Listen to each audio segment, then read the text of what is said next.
clients that are coming into our care need structure. Maybe they're coming from an environment that doesn't have much of that. The opposite of addiction is connection. Well, the opposite of disrupted and disconnected mental health is also connection. Right. Like they won't do the bad thing if we give them the good thing. I get to be there. I get to be present. I can't solve everyone's problems, right? That's all their own to figure out, but at least I can sit with you in it. Peaks is a special place, it's different.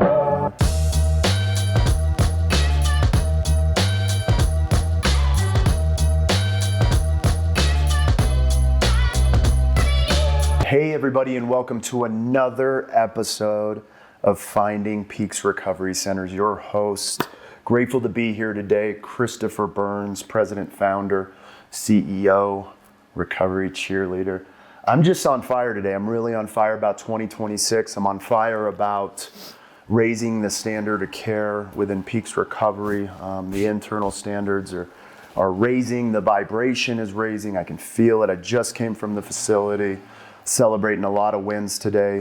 But one of the biggest wins right now is how we're pursuing operational excellence. It's something very near and dear to my heart and something that I struggle to connect. But Tyler's been with us right around 5 or 6 years now. He's now our Director of Operations. I have Tyler on the show today. Grateful to have you, sir. How you doing? Good, man. Thank you. Awesome, man. When I say operational excellence, what does that mean for you, and what does that mean for Peaks Recovery? For me, it's just plain and simple structure. Mm-hmm. It's just structure all around. If I connect this to my own recovery journey, I need a structure to begin with, right? Mm-hmm. Clients that are coming into our care need structure. Maybe they're coming from an environment that doesn't have much of that, mm-hmm. right? So they come to us and they expect structure. So if we create that operational excellence around our treatment center, that's all it is structure. Mm-hmm. And clients feel that. Yeah, I agree. It's interesting what you say about clients feeling that. We have, I think we've been producing excellent outcomes for years, but one of the things that I was always kind of sad to hear when I came down to the discharge table with these families that were so grateful.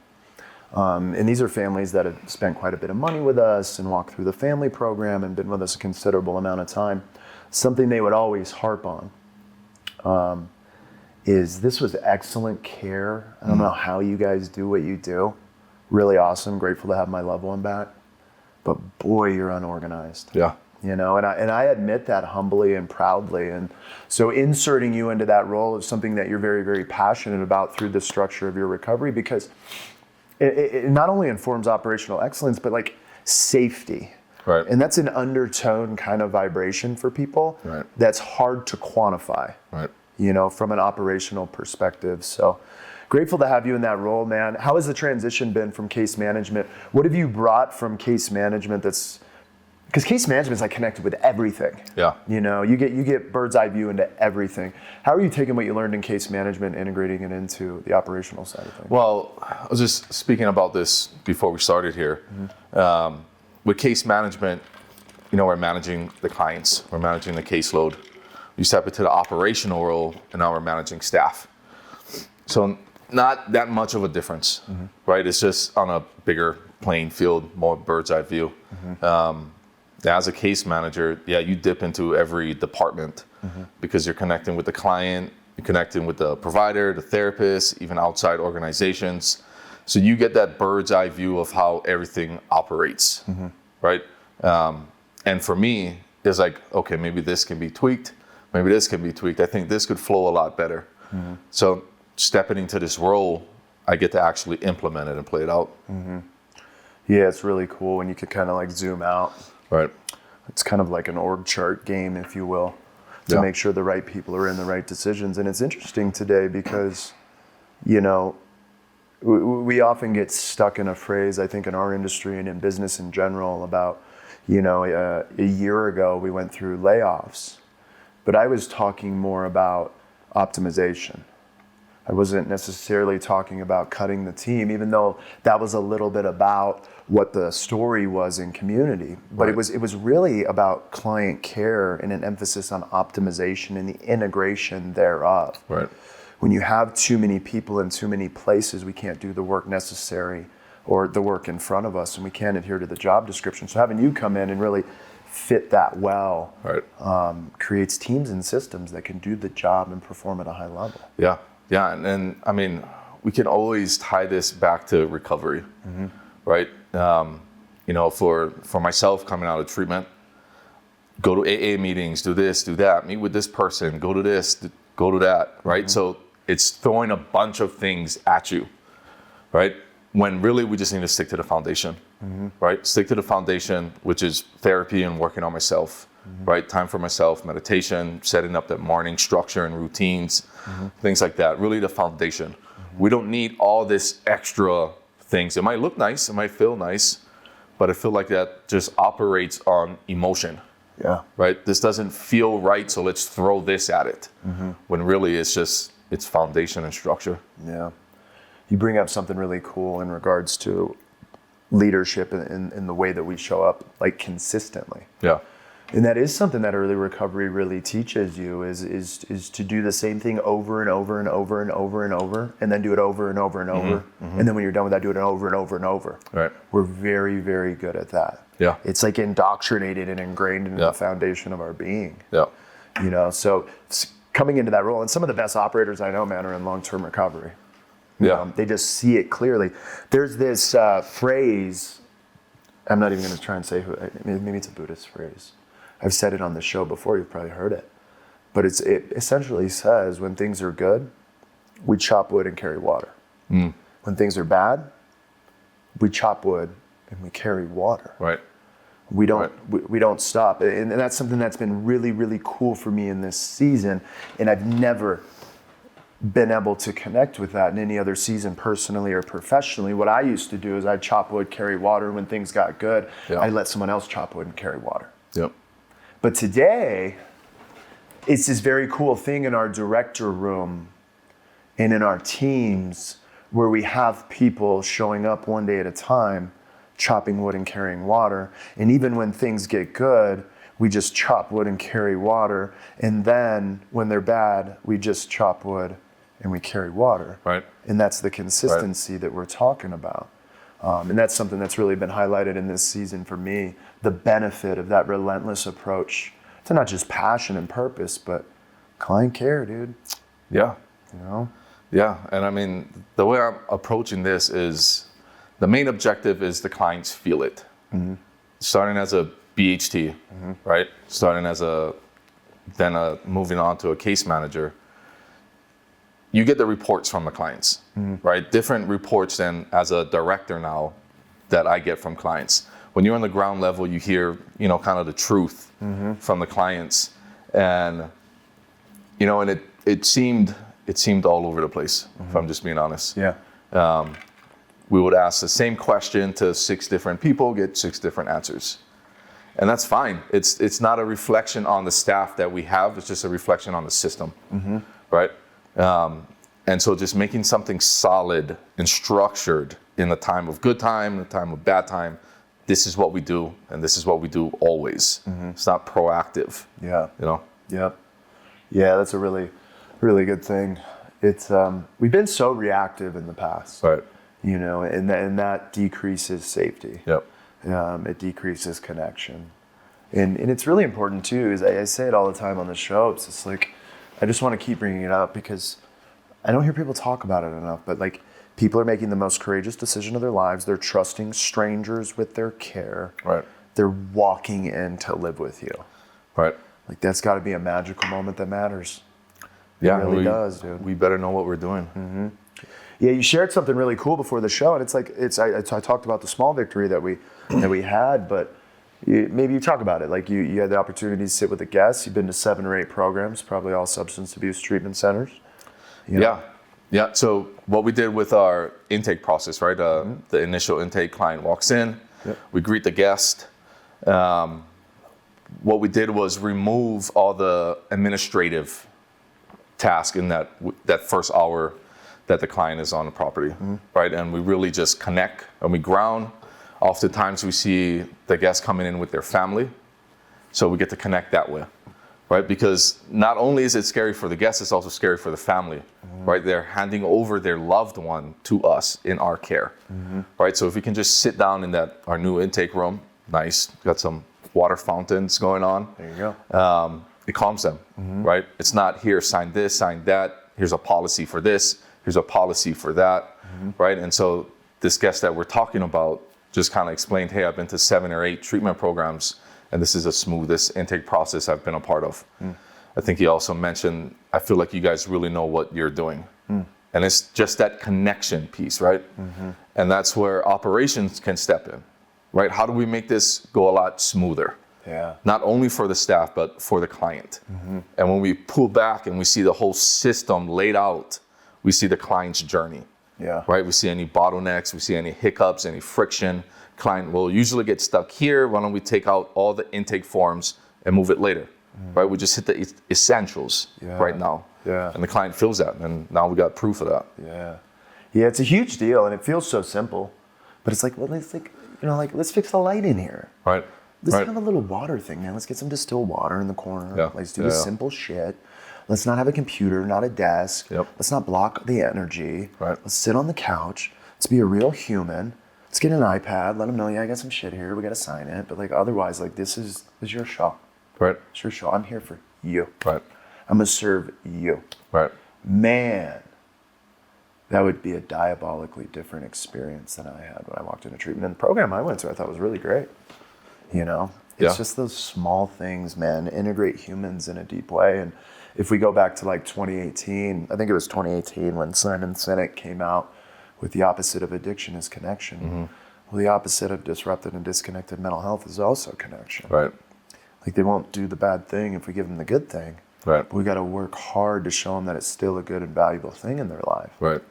Because prior to coming into care, and most providers know this, but they've been disconnected, isolated, and at times felt like they've been thrown away. Yeah. So we have this very novel experience, an opportunity to cultivate something real special. Right. And then, I don't know about you, but for me, then I get to spend the best 30 days of someone's life with them. Yeah. You know, and it's rocking. Yeah. We're doing it, so. Yeah, and I think it's a plus, you know, myself, even yourself, you know, coming from this background, right? Like we get it. We've been through that journey. And like speaking for myself, like when I was using, it was mostly like nobody wants to hear me, nobody cares about me, what do I have to say? You know, you're thrown to the gutter. Yeah. Maybe not like literally, but that sure feels that way. Feels like it, man. Right? So for a guest to enter onto our property, and the first thing we do is just sit down and connect with you. Like that's a game changer. Like this place is different. Yeah. Yeah, when you said that, I was almost thinking in my head, like, what can we do, like one more additional thing to make it even better? You know, what if it was like admissions? I love that we're solving this problem on the podcast. What if it was like admissions on the front end? You know, what's your favorite coffee? What's your favorite tea? What's your favorite snack? And like with the journal, like you got your Fig Newtons or whatever. You know what I mean? Just like small thing. Hey, admissions told me that you like cake donuts. And so I had the team go out, they grabbed some donuts for everybody anyway. Yeah. I got you a blueberry cake donut. So here's a cake donut. Here's the process. It's like something small that like matters to the individual, Yeah. right? Yep. I think it'd be pretty cool. Yeah. And then they're like, holy shit, dude, I have my favorite thing. And I'm potentially going through one of the worst experiences of my life. That's comforting. Yeah. Yeah. I mean, I had clients like, let's use Bob, for example, as a name. You know, hey, what's up, Bob? How you doing? You know my name? Yeah, I know your name, right? man. You know, so like just that little piece of knowing someone's name that you never met before, he never met me, right? But the way that made Bob feel, Yeah. right? Special. So yeah, I mean, if we have their favorite drink or we have their favorite snack on hand like that, I mean, that takes it to another level. That's what we get to do in an intimate setting. Yeah. I don't envy having 200 beds and not remembering people's names. And I think it's maybe it's valuable to us should be valuable to other providers. But somewhere along the way, it's lost a little bit of value, and that makes me really sad. Yeah. Like, we don't know our guests. We have too many people in care I'm sorry, but I can't remember your name. Right. Well, I just feel like a number, the same way they felt before coming into treatment. Right? So if we're trying to disrupt that and change that, then we can't represent what they've been feeling outside of our doors. It has to be a different feeling as soon as they walk in. Yeah. Yeah, and boy, what a simple yet really beneficial tool connection, kindness, and compassion are. Yeah. They're so simple. And actually, they might be better than any like therapeutic tool you're going to actually learn within your graduate program. Because when you anchor people in a space, they get present. When people get present, they get purposeful. When people get purposeful, they get hope. Right. When people like us get hope, people like the people down on our campus get hope, you better watch out, man. Yeah. Knock down light doors. the world on fire. Yeah. You know, so it's beautiful stuff, man. How's it been for your family? You know, you're in recovery. You married now, or you're engaged. Engaged. You're engaged. Yeah. You never asked you if she said yes. She said yes. Yeah, well, obviously. After thinking it was a joke Oh, shit. for maybe the first 10 minutes. Oh my gosh, you're like, no, it's real. Cut. Yeah. Yeah. That's cool, man. What has it been like as a man, a provider, a father, a human in recovery? You know, you start out just trying to like etch-a-sketch this thing, and you know, before you know it, and with a lot of hard work, you're in a position that maybe you didn't think you'd be, or maybe you thought you'd be, or maybe you're happy you'd be. But what has it been like for the family? Like, you have a daughter and a wife and brother and people back in Hawaii. Yeah. I mean, for them, I feel like I give them somebody to look up to now, right? Which has not been a thing for a long time, right? I would say I was probably the one that you don't want to be like. You see him, don't do that. Yeah. Right? So now, like, that whole narrative has switched, right? I get to be there. I get to be present. I can't solve everyone's problems, right? That's all their own to figure out, but at least I can sit with you in it, right? I could pick you up. We can go to lunch. We can go to dinner. And that's the biggest piece for me, is that I can be there and provide the support. Yeah. And it's consistent. Yeah. And yeah, it just goes back to the structure thing, right? Like, as a provider, like I've always felt like it needed to be financial, right? This is what my dad did for me and my brothers, right? The provider, you provide financially, but it's a lot more than that. Yeah. Right? It's providing stability, right? Providing presence, providing that when I show up or when I come home from practice, I know dad is going to be home. I know dad is going to be outside of the door at that gym every time I finish practice, right? So it's stability. And I mean, it's 5-6 years ago, man, I could not imagine this right now. Not even close. It wasn't even a dream. Yeah. Like, you couldn't have dreamt it. Not at all. Yeah. It's a cool thing, man. You stay long enough in this thing, you show up and you chop wood and carry water one day at a time. Yeah. Life will just blow you away. Right. Wildest dreams beyond, it will blow you away. Yeah. I did this thing one time.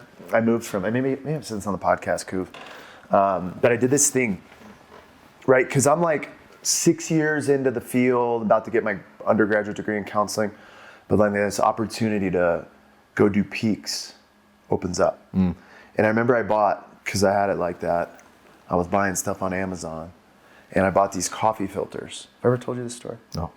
And I bought these coffee filters, and it was cheaper to buy 24 of them, but you only replace a coffee filter every month. So I set the reminder, and I replace a coffee filter every month, but I'm packing it in a box out of my rental home, Okay. leaving Prescott, Arizona. And I thought to myself, I wonder I haven't told this story in a while. I wonder where I'll be when I put this last coffee filter in. Like, I'm a program director of this program, running this program, doing this thing, finishing up my degree. I'm moving, I'm making money, I'm doing the thing, I'm about to open a program, Yeah. all these things. And I thought to myself, like, well, I wonder what it'll be. Yeah. And boy, I was in the first piece of real estate I ever owned when I opened that box. And it was about 8 months later. Yeah. And I thought to myself, boy, I'll just let this universe take control, because I will sell myself short every time, man. Right. I will sell myself short. Right. And every day of this chopping wood and carrying water and serving the world thing, things just get a little bit better. Yeah. You know, as I draw nearer and dearer to the things that matter, which are the simple, free things. Right. I love what you said about money, because I thought too, was this money thing, man. I got to share this on the podcast, because like, you don't get the opportunity to sit in front of somebody who's 82 years old very often, who has a life experience and successful kids and served the country in the military. Well, I met with him yesterday and I met with him last week, and I'm just like, feed me, bro. So I asked him, I was like, yo, well, because kids are real successful, man. They all got degrees, and some are dating or are married to like authors and actors. So I was like, bro. Yeah. I said, who's your most successful kid? And he goes right away, he goes, the happiest, or who has the most money? And I was like, boy, 82 years later, he said it. I said, oh, the one who is the happiest. He said, yeah, he's got this, he's got that, he's got this, he's got that, he's got this, he's got that. My other boys, they're happy, man. They're good, they have good lives. Yeah. But he's the happiest. Yeah. Yeah. And I just thought that was really, really profound. Because I don't think, like, I'm not calling for the absence of monetary goods or anything like that. I think it's a solid foundation. But we can learn a lot in the absence of those things. You know? Yeah. Right. So that we have real presence for what's on the other side. You know? Yeah. Real reverence. Yeah. Yeah. And I mean, with the absence of it, you gotta find ways to be creative and connect without it. Right. And like, I mean, I have big ambitions, right? Like I strive high and I shoot high, but at the same time, like, I'm happy where we live right now. Yeah. Right. It's a small place, it's tight, and it's fine. If I move to a bigger spot, I might look back on this time and be like, man, I wish we could all just sit on the couch and be together. Yeah. I miss how our rooms were so close together. You know, so like in every moment like that, I'm sure there will be times where I can look back and be like, man, I miss that. Even though when it was happening, it was like, I can't wait to get out of this. Yeah. Tired of parking in this parking lot. Yeah, man. You know? Yeah. So. It's interesting you say that, man. We have a pretty good sized house. And we're always like, the next one can be half the size. Yeah. Like, we all just hang out up here anyway. Yeah. We don't need all that. Right. It's funny you say that too, because I remember one time I picked your brother up to go to jiu-jitsu, and I was talking to him, like, you like this area? He's like, bro, this is so nice. Yeah. Look at this place, bro. Look at this place, you know? And we're like, man, I need to give me a new spot, you know? Like, Yeah. but Yeah. it's just like when you can zoom out, man, you get a different perspective. You're like, oh yeah, you seen where I used to live, huh? You Yeah. know? Yeah. Yeah. There's So- actual sidewalks now. Huge ones, man. Yeah. Really huge ones. I don't love, and I want to put this out there because I haven't said it in a while.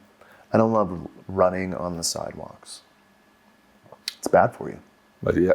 It's not good. If Yeah. you ever have any like sort of like glute injury back here, and you go from like asphalt and then you go on the sidewalk, it's like, oof, you could feel it. You feel the difference. Yeah, definitely. It doesn't have, I don't know what the scientific situation is behind it, but it doesn't have shock absorbers. Right. Whatever that is. Right. Right. You know, so. Well, let me ask you this. If you had a plan for the next year, like what type of plan would make you proud personally and professionally? Like what is executing Tyler's goals look like this year? Outside of winning the lottery or whatever. Winning the lottery. Yeah, I played the lottery. That would be I played lottery. I played crazy. lottery twice. You play lottery?